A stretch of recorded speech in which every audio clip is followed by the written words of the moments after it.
We live? Yep. Really? Yeah. Cool. Hey guys, Instructor Shane out here. Just kind of, tips, drills, things like that. I have a lot of students ask me a lot, hey, what do I need to be working on?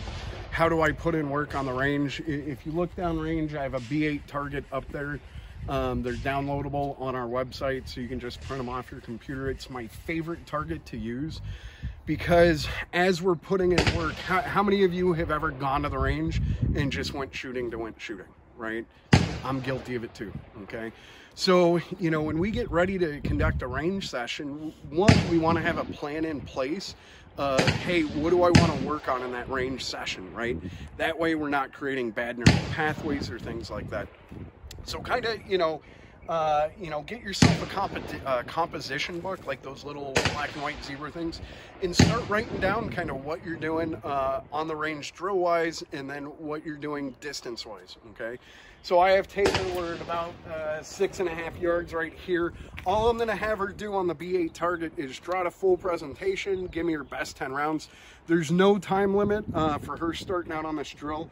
I'm gonna use a shot timer on this drill just to find out, hey, what her time is, okay? The big thing when we talk about, accuracy versus speed is, if you sacrifice accuracy for speed, you're gonna end up paying with your life in a dynamic encounter. So a lot of it is we have to meet the accuracy standard first, then we can put a time standard on it, okay? So Taylor, are you ready? Yes. Okay, just go ahead, draw a full presentation. And then on the beep, you're gonna give me your best 10 rounds, no time limit, make every round count. Okay, shooter, stand by.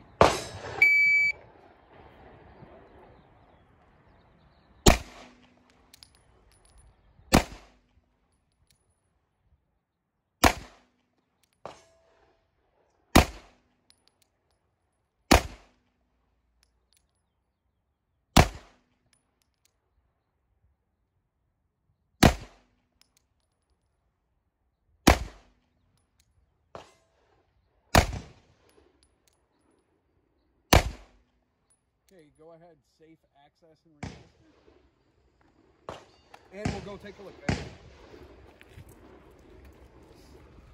So all we're gonna do is just add it up. 10 rounds, possible score of 100, right? So we dropped 1 there, we dropped 2 there, and then that's -8 right there, right? Do you feel like you kind of jerked on that trigger just a little bit? Yeah. Okay. So with this, we add it all up. We're looking at a 92, 90, 89, right? So when I use a B8 target, 95 is kind of my standard. Hey, once I meet that 95 score on that target, hey, then I can start adding kind of a time thing on that. So your time on that was 29.91, okay? So we know probably, Taylor could pump the brakes just a little bit, pull those 2 rounds kind of up higher into the B8, get that ultimate score of 95. Do you feel balanced? No, like you're shooting. Do you feel balanced? No, not fully, I guess. No. If you were gonna punch me, how would you see it? Now pretend you have a gun in your hand. Do you feel more balanced? Mm-hmm. Okay. So with your shooting, when you're a little offset, you rock a lot with your shooting. Okay. Okay? So try and kick that leg back just a little bit more and see if that helps. Okay. Shooter, go ahead, draw a full presentation. Shooter, same drill, stand by.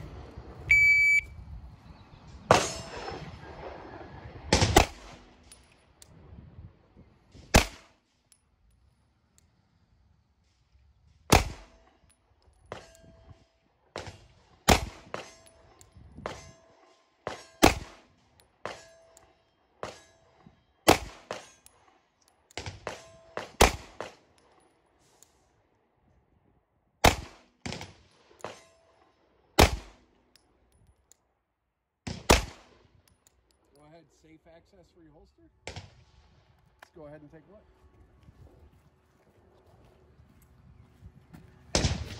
Okay, so top score 100, right?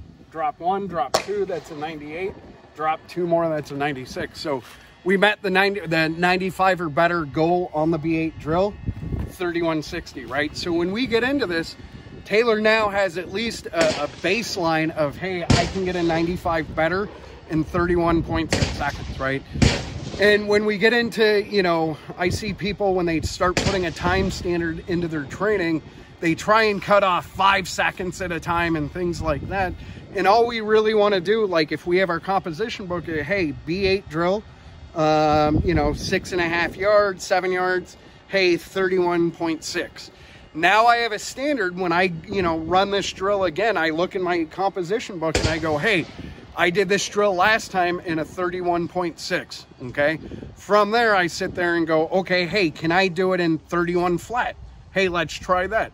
So I have, you know, a quantitative standard in my training that now I need to work on.